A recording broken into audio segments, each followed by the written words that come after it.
Welcome to the Ultimate Sports Podcast. Today is Thursday, October 24th, 2019.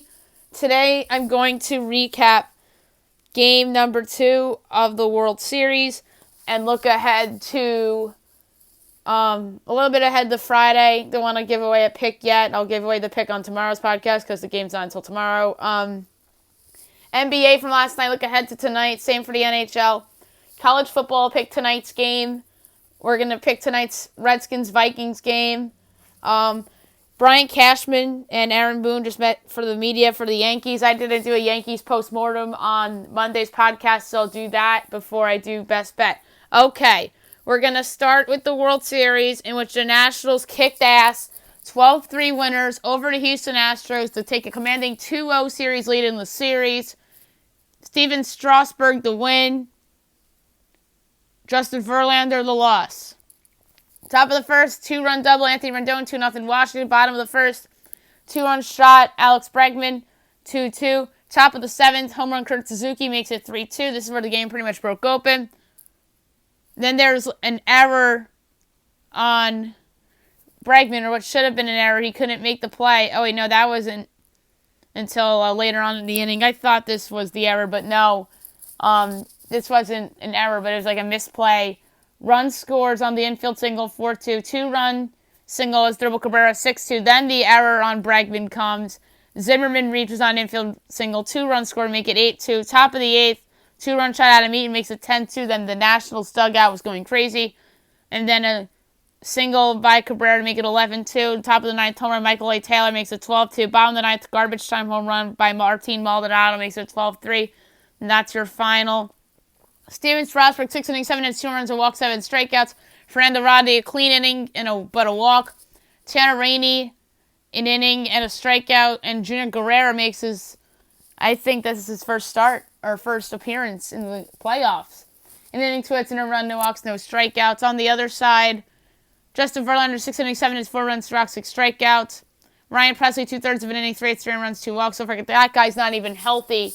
That guy got hurt in the Yankees series, and he somehow is pitching in this series. Josh James, an inning, 2 hits, and a run, a walk, and 3 strikeouts. Hector Rondon, a third of an inning, a hit. Chris Davinsky, an inning, a hit, and a run, and a strikeout. This was his first appearance of the playoffs. So Friday night is game number 3. Patrick Corbin and Zach Greinke. It looks like the Astros are actually favored in game 3, which is dumbfounding to me. But you never know. I think that Patrick Corbin's better than Zach Greinke right now. And Corbin has stepped up throughout the playoffs, with the exception of Game 3, in which the Nationals blew against the Dodgers. But other than that, Patrick Corbin's been very good in his starts and coming out of the bullpen as well. So we shall see what happens on Friday night. And I'm very, very interested to see how it plays out. Do the Nats go up 3-0, or do the Astros get on the board in the series? Time will only tell. Let's switch over to basketball, where there was 11 games on the slate last night. Hornets over the Bulls, 126-125. This was a pretty surprising result. Charlotte's 1-0, Bulls are 0-1. Actually, Charlotte was getting 3.5. They obviously won the game outright. P.J. Washington, 27 points, 7 3-pointers. Cody Zeller, 15 points, 12 boards. Dwayne Bacon, 22 points and 5 boards. Terry Rozier was not good in his Charlotte debut. Marvin Williams off the bench had 17. Devontae Graham off the bench had 23 with 6 3-pointers. Meanwhile, for Chicago, Laurie Markin had 35 points and 17 boards, only hit 1 3-pointer. Wendell Carter Jr., 12 points, 9 boards. Zach LaVine, 16 points, 6 boards, 7 assists. Thaddeus Young and Kobe White each had 17 points. Chris Dunn had 11. Pistons over the Pacers, 119-110. This was a pretty big upset. I think Indiana was favored by a crazy number, 7. So Pistons get it done without Reggie Jackson without Blake Griffin, 1-0. And Indiana's 0-1. Andre Drummond, 32 points for the Pistons. Tony Snell had 10. Off the bench, Derrick Rose had 18. And Luke Kennard had 30, including 6 3-pointers. Maybe this is his breakout season. Domantas Sabonis, 27 points, 13 boards. T.J. Warren had 10. Miles Turner at 25. Malcolm Brogdon had 22 and 11 assists in his Pacers debut. Jerry Lamb had 10. Bench didn't do anything. That's what came back to bite him in this game. Magic over the Cavaliers, 94-85. Orlando 1-0, Cavs 0-1. Nikola Vucevic had 21 points. Evan Fournier had 16. Off the bench, Markelle Fultz, 12.6 assists, shot 6 for 12. So not a bad season debut for Markelle Fultz off the bench. And Terrence Ross had 10. Meanwhile, for Cleveland, Kevin Love had 11. Cedi Osman had 13. Colin Sexton and Tristan Thompson each had 16. Bench didn't do anything. Darius Garland only had 8 points for the Cavs in his debut. 76ers over the Celtics, 107-93. Nice win for Philly. They're 1-0. Boston's 0-1.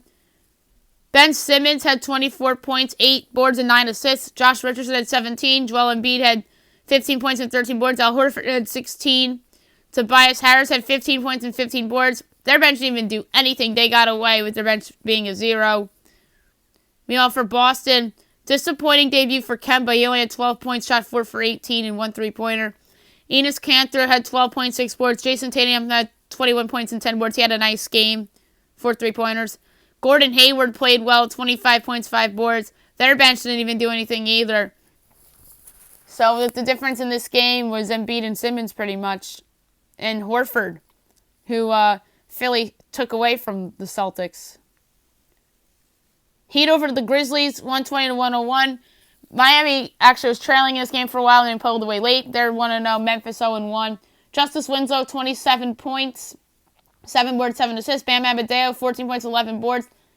Tyler Herro had 14 points and 8 boards. Kendrick Nunn, 24 points, so he's in their starting lineup. And off the bench, Goran Dragic had 19, so Dragic off the bench seems like a good thing so far for them to give them more scoring. Jaren Jackson Jr. had 17. Ja Morant, his debut, had 14, 4 and 4, shot 6 for 12. Jay Crowder had 13. Off the bench, Tyus Jones had 15. Timberwolves over the Nets, 127-126. This was probably the most entertaining game of the night. Minnesota's 1-0, Brooklyn 0-1. Karl Anthony Towns had 36 points, 14 boards in the win. Andrew Wiggins had 21 points and 8 boards, shot 10 for 27. Robert Covington had 15 points and 9 boards. Jeff Teague had 14 points off the bench. Jake Layman had 10. Josh Okogie had 11. Meanwhile, for Brooklyn, Kyrie Irving in his Nets debut, 50 points. 7 for 14 from 3. 8 rebounds, 7 assists. Joe Harris had 14. Karis LeVert had 20. Off the bench, Spencer Dinwiddie had 14. The Mavericks defeat the Wizards 108-100. The Mavs are 1-0. Washington 0-1. This game looked like a blowout, and Washington came back and made that interesting. Luka Doncic had 34 points in his season debut with 9 boards and 3 assists. Kristaps Porzingis had 23. Off the bench, Dorian Finney-Smith and Justin Jackson each had 10. So Dallas, not impressive win. They just looked like a two-man team to me, and that's why I left them out of the playoffs. Bradley Beal had 19. Rui Hachimura had 14 in his debut, including 10 boards. Thomas Bryant had 14 with 11 boards. Jordy McRae off the bench had 11. Mo Wagner off the bench had 13. Spurs over the Knicks, 120-111. The Knicks backdoored me at the end, so I did not get my cover with the Spurs. It looked like I was there at the end after they came back and went on an 18-0 run to really put that game away against the Knicks, who, I got to be honest, played very well in this game, exceeding my expectations in this one. San Antonio 1-0. Knicks dropped to 0-1. LaMarcus Aldridge had 22 points in the win for the Spurs with 8 boards. DeJounte Murray in his first game back, 18 points, 8 boards, 6 assists, shot 7 for 10. He was really good. DeMar DeRozan had a poor game, 13 points, 4 boards, 4 assists, shot 3 for 10. Bryn Forbes, 20 points, 5 boards. Off the bench, Rudy Gay had 13. Marcus Morris in his Knicks debut, 26 points, 4 boards, 3 for 7 from 3. RJ Barrett in his first ever NBA game, 21 points, 5 boards, shot 9 for 13 from the field, so a nice debut for him. Julius Randle, 25 points, 11 boards, and 6 assists, so a nice Knick debut for him, and sprained his ankle there at the end, although I believe he was back in that game later on, so he should be okay. Kevin Knox, 13 points off the bench, shot 3 for 4 from 3. Alfred Payton, 11 points and 8 assists. He was very good off the bench. He should be their starting point guard in their next game. The Jazz defeat the Thunder 100-95. This game was a lot more competitive than I certainly thought it would be as well. Utah 1-0, Oklahoma City 0-1. Donovan Mitchell was spectacular. 32 points, 12 boards. Bojan Bogdanovic in his Jazz debut, 16 points. Royce O'Neal had 14. Emmanuel Mudiay off the bench had 12. Meanwhile, for Oklahoma City, Chris Paul at his OKC debut, 22 points and 8 boards, 4 for 7 from 3. Shai Gilgeous-Alexander was very good, 26 points, 3 for 7 from 3. Danilo Gallinari in his Oklahoma City debut, 21.7 boards. So the trade piece is back for George and Westbrook. Really stepped up and kept Oklahoma City in this game. Steven Adams, weird stat line, 3 points, 11 rebounds. The only field goal he had was basket with the 3-point play. And meanwhile, Diallo off the bench had 12 for Oklahoma City. Nuggets over the Trailblazers, 108-100. So my ESPN game picks were both correct. Denver 1-0, Portland 0-1. Nikola Jokic had 20 for Denver. Paul Millsap had 11. Jamal Murray had 14. Will Barton had 19. Off the bench, Torrey Craig had 10. Meanwhile, for Portland, Damian Lillard, 32 points and 8 assists. CJ McCollum only had 12. Rodney Hood had 13. Hassan Whiteside had 16 and 19 in his Blazers debut. The bench did 0 for them. Ultimately, it came back to bite him there. Suns over the Kings, 124-95. This was an impressive win for the Phoenix Suns. They're 1-0. Sacramento's 0-1. Devin Booker, 22 points and 10 assists. Ricky Rubio, 11 points, 11 assists. DeAndre Ayton, 18 points, 11 boards. Kelly Oubre Jr., 21 points, 9 boards. Off the bench, Javon Carter, 11. Tyler Johnson, 10. Meanwhile, for Sacramento, Buddy Hield had 28 points, 6 3-pointers. Harrison Barnes had 12 with 6 boards. Marvin Bagley had 14 points and 10 boards. Off the bench, Corey Joseph had 10. So a very disappointing loss for Sacramento in a game which they were favored in. Tonight, only 3 games. 7 o'clock, Hawks at the Pistons. So this is the Hawks' first game. 8 o'clock, TNT, Bucks, Rockets. Both of these teams making their debuts for the season. On the call, this game will probably be Marv Albert and Chris Webber because they had the Raptors game. And you would think that Kevin Harlan and Reggie Miller would stick on the West Coast for Clippers-Warriors. So Bucks and Rockets both making their debuts tonight. I'm interested to see how the Rockets' backcourt looks. I want to see how Giannis comes out. This is going to be a great game. I don't have a good feel on this game. The Rockets are a 1-point favorite. I think they should be favored at home over anybody. They really shouldn't not be a home underdog against anybody because they're a good team. But in terms of a pick, this is tough. I'm going to go with the Rockets at home. Do I feel good about it? Absolutely not. But I think that Russ and Harden have big games, and the bench will step up.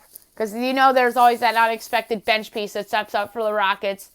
And they're going to put all their turmoil aside just for one night and show everybody that they're a contender in the West. So give me the Rockets to get a convincing or a nice home win. Close game, competitive game. I'm going to say like 117-113. Free throws for Harden, clinch it late. So give me Rockets in that game. Clippers-Warriors, 10:30 TNT. Reggie Miller and Kevin Harlan on the call probably. Clippers won their first game against the Lakers. Pretty convincing later on. It looked like it was convincing, but it really did feel like convincing later in that game. But on paper, it really wasn't all that convincing, but it looked convincing, especially in the fourth quarter when they went on that run late against the Lakers. Warriors, their first game in their new home arena. Curry, Russell, Draymond Green. I'm interested to see how the Curry-Russell backcourt looks. But in terms of a pick here, I'm going to rock and roll with the Clippers. I think they deserve to be favored in this game. The Warriors, to me, are a bit of an unknown. And there's going to be a lot of emotion in their home opener. Trying to find a line on this game. Rockets are -1.5. Clippers are -1.5. Who do I feel better about winning? I feel much better about the Clippers winning than the Rockets. Give me the Clippers -1.5. I think they win the game, perhaps by double digits again. They're the better team. I think it'll be competitive for a while, but Curry just can't do it by himself. And I don't know if Russell is going to put up a 30-burger in his first game. And Draymond Green has to look like the Draymond Green that we saw throughout the playoffs and not the Draymond Green we saw in the regular season last year. So give me the Clippers on the road. I'm going to say they win this one 120-109. I think it'll be a single-digit game in the fourth quarter. Clippers pull away late. NHL. And my pick for the night is the Clippers -1.5. That's certainly the one I feel the best about. And then, by the way, the Pistons are giving one against the Hawks. I think that the Hawks can win that game in Detroit. A little bit of a letdown. I could see that happening. Now we'll go to the NHL. Only 2 games last night. Senators over the Red Wings 5-2. Ottawa gets their second win of the season. 2-6-1. Detroit's 3-7. Number 1 started the game with 34 saves on 36 shots. Andres Nelson. He's been very good for Ottawa so far. The number 2 started the game for the Senators with a goal. Jane Gabriel Pageau. Number 3 started the game with 2 goals for the Sens. Anthony Duclair. Lightning over the Penguins 3-2. This was a great game. This game pretty much ended at the buzzer with a great save by Andrei Vasilevsky to prevent the Penguins from tying it up. Tampa's 5-3-1, Pittsburgh 6-5-1. Number 1 started the game with a goal, Victor Hedman. Number 2 started the game with a goal, Alex Killorn. Number 3 started the game with 37 saves on 39 shots, Andrei Vasilevsky. Tonight's slate, big slate, 7 o'clock Sabres, Rangers. Big game for the Rangers in my mind. A game that I think they absolutely have to have. They're 2-4-1. They were lucky to get a point last week the other day against the Coyotes with a great play of backup goaltender Alex Georgiev. Sabres are on a roll. You would think that they're due for a regulation loss. They have 17 points, so this looks like the surprise team in the Eastern Conference right now. Kudos to my boy John Buchacross for picking them for his surprise playoff team. I had picked them a couple times over the last years to be a surprise playoff representative in the Eastern Conference, but it came back to bite me in the ass every time, so I avoided it this year, and now it's come back to bite me in the ass this year. So hats off to the Sabres. Sharks, Canadians, Coyotes, Islanders, Hurricanes, Blue Jackets, Kings, Blues at 8 o'clock. Wild Predators, 8:30, Flyers, Blackhawks. Blackhawks kind of need this one, although so does Philly. Both of those teams are trying to break through here. Ducks, Stars. Ducks off to a surprising start. Dallas needs this one, by the way. They need every game they can get to get back in that Western Conference mix. 9 o'clock, Panthers, Flames, and Capitals, Oilers. Capitals, Oilers might be the best game on the board. Ovechkin against McDavid. That's sex appeal. Like, that's really good. College football game on tonight. Between SMU and Houston. From Houston, obviously SMU's undefeated. Houston, disappointing so far. A lot of turmoil with the quarterback leaving and whatnot. SMU is favored by 13.5. The over-under is 65.5. I am going to take the Houston Cougars to cover the 13 points. This is against an in-state rival, and I expect them to at least show up and play hard. Will they win the game? No, but I just think they'll keep it within 13. I think SMU wins a game, I'm going to say 48-40 or something like that. 48-39, 48-38. Like, it's going to be in that range. So give me SMU to win, Houston to cover. NFL tonight between the Vikings and the Redskins. Joe Buck, Troy Aikman, Aaron Andrews, and Christina Pink on the call. So Joe Buck goes from Houston to Minnesota. Vikings are favored by 17. The over-under is 42. This is very tough because no Adam Thielen, and the Redskins just stink, and Case Keenum stinks. And by the way, Case Keenum returned to Minnesota is a fun little storyline. And then obviously everyone's talking about Kirk Cousins against the Redskins, which that's a first as well. So you're going to think revenge game for both those guys. And obviously Minnesota pretty much blamed Keenum for not going to the Super Bowl a few years ago, and that's why they went outside Kirk Cousins, which I don't blame them for. I don't think Case Keenum's good at all. Kirk Cousins is better than Case Keenum, but he certainly has not performed in big games. But I always have my rule of don't bet against Kirk Cousins against a good team or in prime time. But this is prime time and a bad team. He beats up bad teams more than good teams. So I buy the Kirk Cousins against a good team theory more than Kirk Cousins in primetime theory. So this is tough.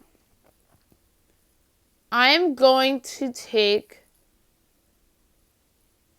the minus 17 here. I don't feel good about it. This might scream push. I have 37-13 Vikings written down.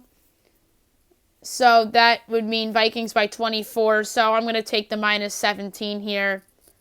I think it will be a blowout from the get-go. Big game from Dalvin Cook and Stephon Diggs. Kyle Rudolph will have a nice game. Case Keenum, I could see throwing a pick 6 in his return to Minnesota. It'll not be kind to Keenum. So give me the Vikings minus the 17. I'm going to say they win 37-13. Before we do best bet, I want to talk about Brian Cashman and the Yankees having their post-mortem press conference today. I did not do a Yankees post-mortem on the podcast on Monday. I just forgot because I've normally done post-mortems for every team after they've been eliminated. You saw me do one for the Cardinals. You saw me do one for the Dodgers. You saw me do one for the Rays, the Athletics, etc., the Twins. And one I haven't done one yet is for the Yankees. This is interesting to me. I still think this is a contender in the American League. If Garrett Cole leaves the Astros, then people are going to proclaim the Yankees as the team to beat in the American League, assuming they make some little upgrades to their roster.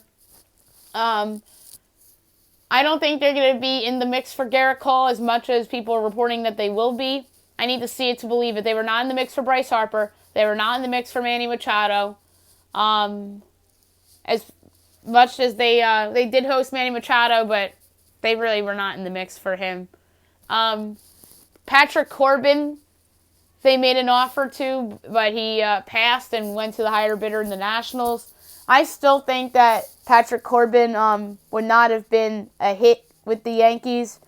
That's just a pitcher that's built for the National League, and I think pressure would have been on him to perform like he's Justin Verlander with the Astros. So I don't really think that Corbin would have worked out with the Yankees.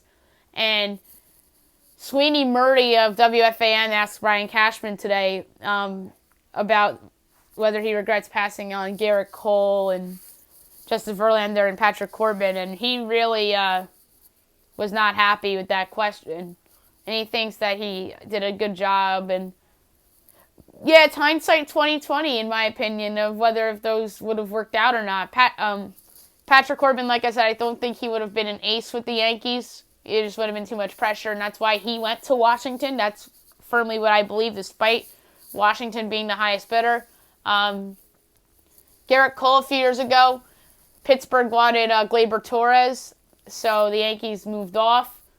And then they wanted Miguel Andujar. The Yankees thought Andujar was going to be special, and that's really not been the case. He was hurt this past year, and then 2 years ago he was in the running for the AL Rookie of the Year, lost to Shohei Ohtani, but he was allergic to defense, so really that's one that they probably could have had back, him and Clint Frazier for and Chance Adams for Garrett Cole.